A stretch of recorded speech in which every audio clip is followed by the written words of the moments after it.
Hello and welcome to episode 138 of From Impossible to Inevitable. I am your host, Megan Bauer. Thank you so much for joining me today and pushing play on today's episode. Today, I want to talk to you about my concept of bold delight. Now, there's a whole backstory to this concept, to how this idea came to me and how this mission of mine formed around this idea of helping people live lives of bold delight. That whole backstory is on episode 106. It is called Quiet Desperation. Bold delight is my flip side to living a life in quiet desperation.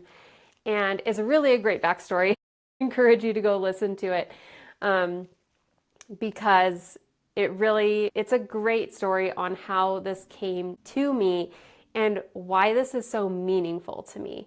So as I have started to put things together for my workshop, that's actually the beginning of May. I keep thinking it's at the end of the month, but it's May 2nd.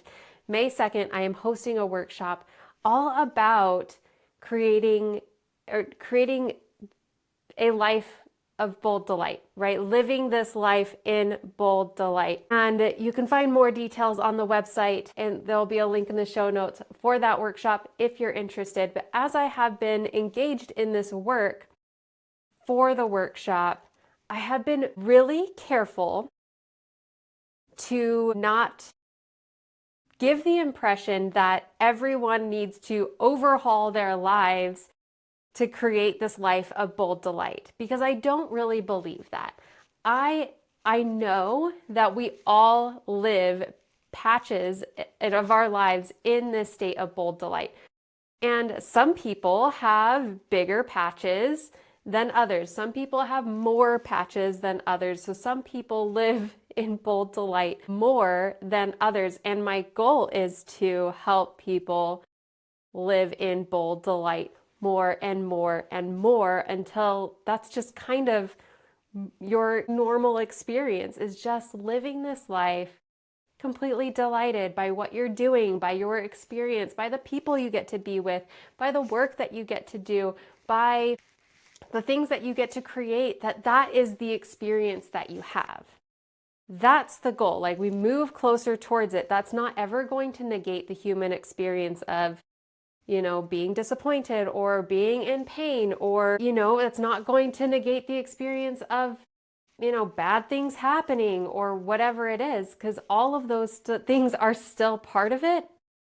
It's just, how long do you stay in the negative emotions? How long do you stay in the situations that you don't want to be in? How long are you there? How quickly can you move out into living a life of bold delight? And there are people who have, created their entire lives around this idea without calling it bold delight, right? I just put a label on it. And I love to watch these people. I love to be around these people because they have defied the odds sometimes to create this life. They have looked at what everybody would say is not possible, and they're like, okay, well, I'm doing it anyway. One of my very favorite examples is at my girls' school. They have a chess teacher at their school, and this guy loves chess. Like, it is his absolute favorite thing. And I can see being a parent, if I had a kid who absolutely loved chess and they wanted that to be their career, I can see being a parent being like, that's not really a career. It's a great hobby, but it's not really a career. I can see that being my reaction. But this guy was just like, no, chess is my life. I love chess and I am going to figure this out. And figure it out he has. Not only is he a chess teacher, he is also tutors people in chess. And I read he's had all sorts of age ranges that he teaches people chess, and he's like one of the top 3 players in the state of Utah. He's really cool, and he has just figured it out. He's like, there are people out there that want to be good at chess. I'm really good at chess. I'm going to figure out how to find these people. They're going to pay me and I'm going to make this work. And honestly, he does very well. Like, I remember finding out his tutoring fee and I was like, come again?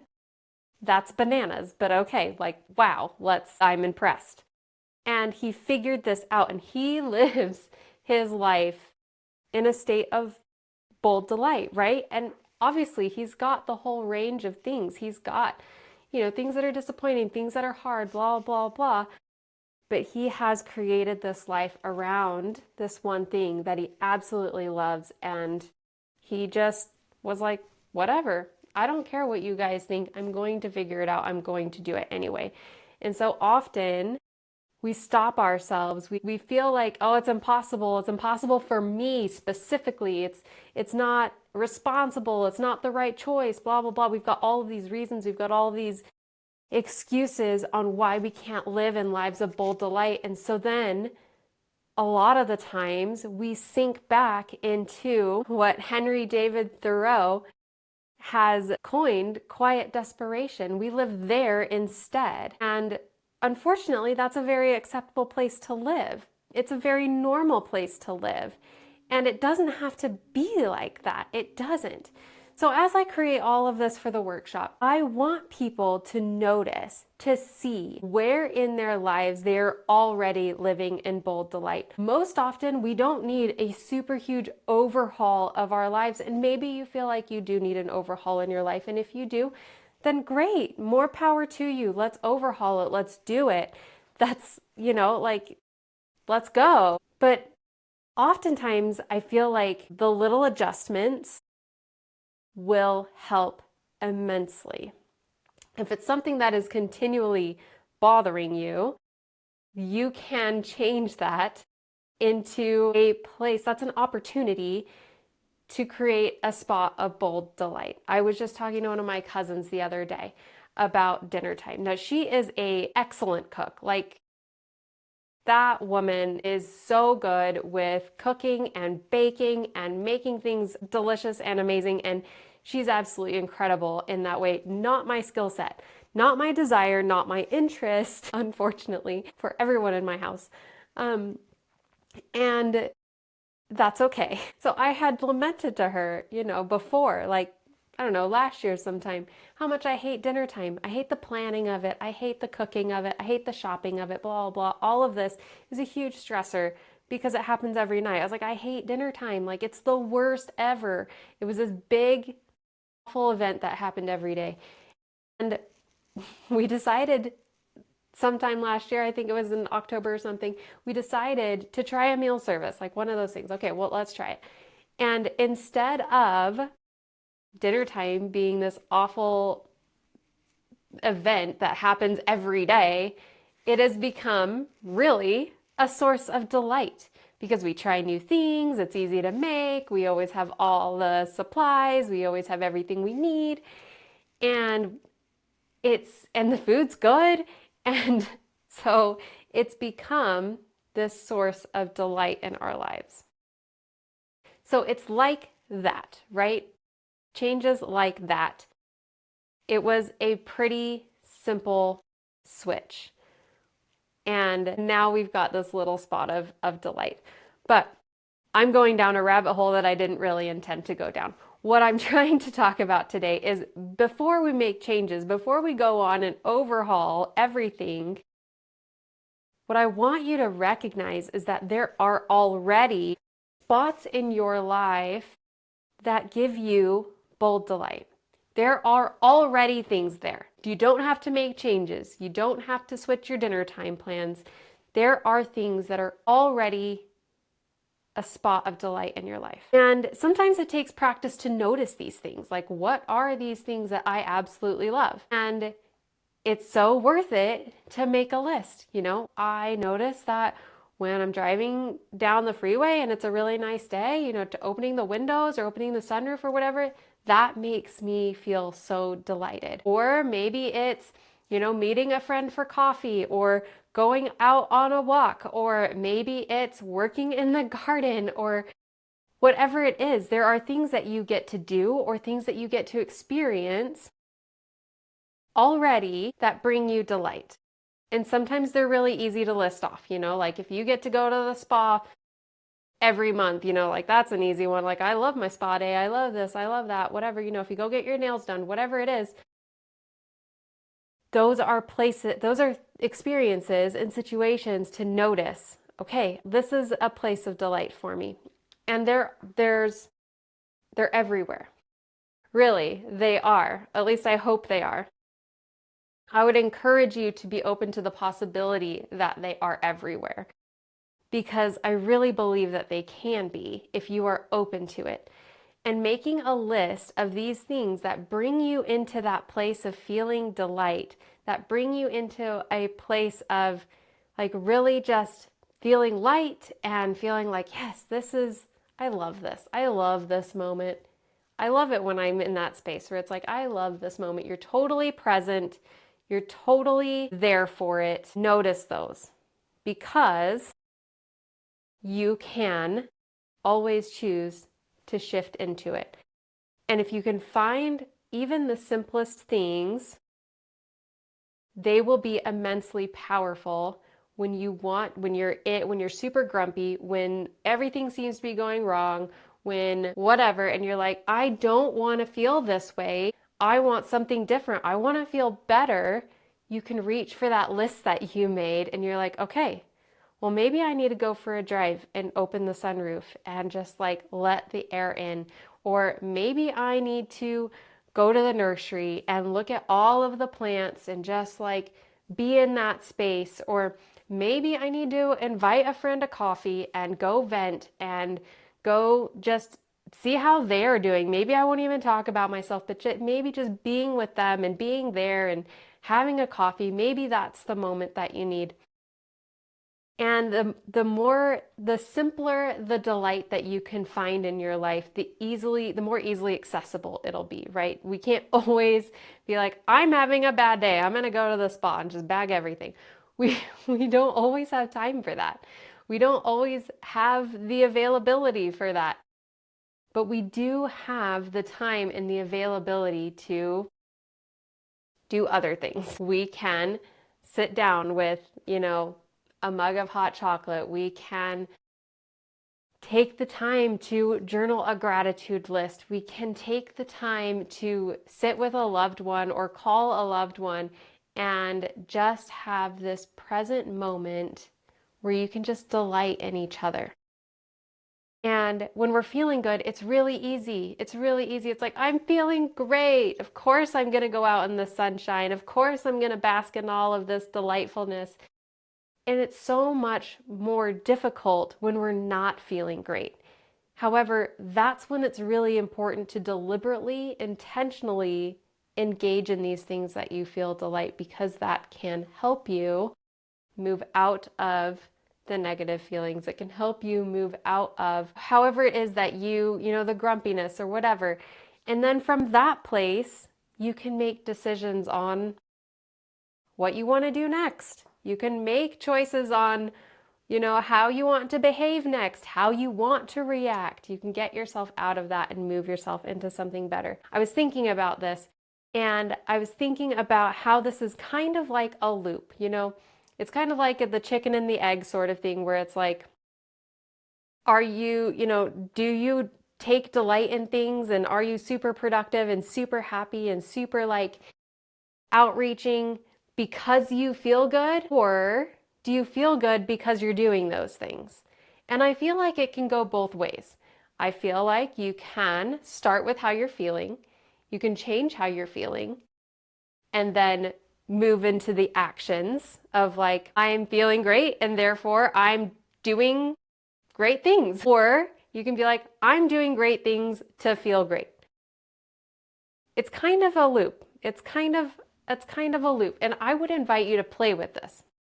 I would invite you to try it out. Like, which way feels more natural for you? For me, I feel like I have to get my feelings behind it. I have to journal it out and change how I'm feeling, and then I can shift into the actions.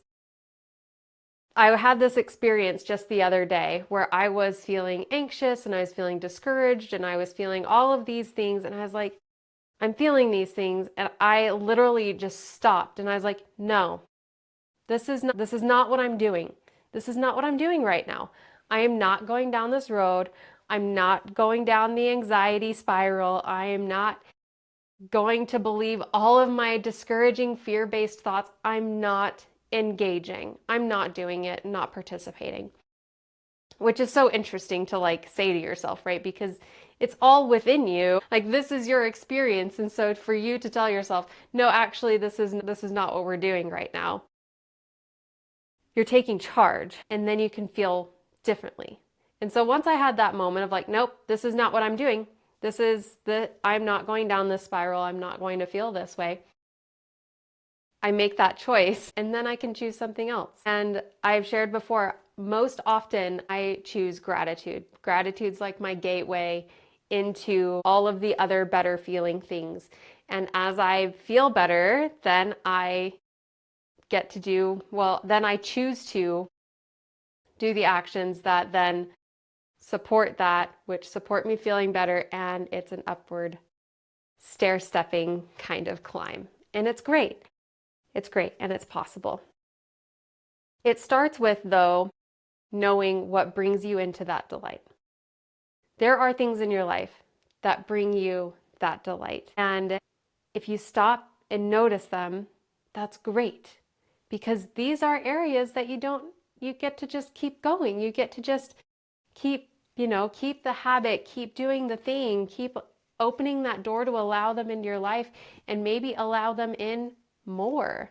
Maybe schedule them in. Maybe it's a preventative measure. Instead of waiting until you feel like crap, you do these things more as a preventative measure so that you can help yourself stay in that place of possibility. You can help yourself stay in that place of power and help yourself stay there. Now, this isn't about never feeling bad. That's not what it's about. It's about being able to choose how you feel.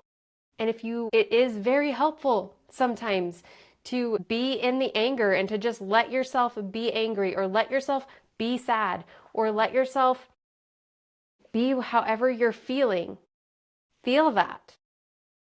Don't stay there forever though, because then you'll make choices that perpetuate staying there. And if you want to live a more fulfilling, better life, of course, you're going to have to move out of that. You're going to have to move into feeling better. If you want to have a better experience of life, that totally 100% starts with feeling better, right? Because we all have heard stories about people who have everything, all the money in the world and the houses and the trips and the clothes and the blah, blah, blah, whatever. They have everything in the world and they're freaking miserable. We've heard those stories. And it's not the things, it's not the experiences that make the person happy, it's them, right? They are miserable even though they have all of this. And so if you don't have all of this, you can be miserable or you can choose to be in delight. You can choose to be whatever it is. So that's what this is about. It's noticing where in your life you have these delight pockets and making these pockets bigger or experiencing them more often so that you can have a better experience of life. It doesn't take anything away from anything else.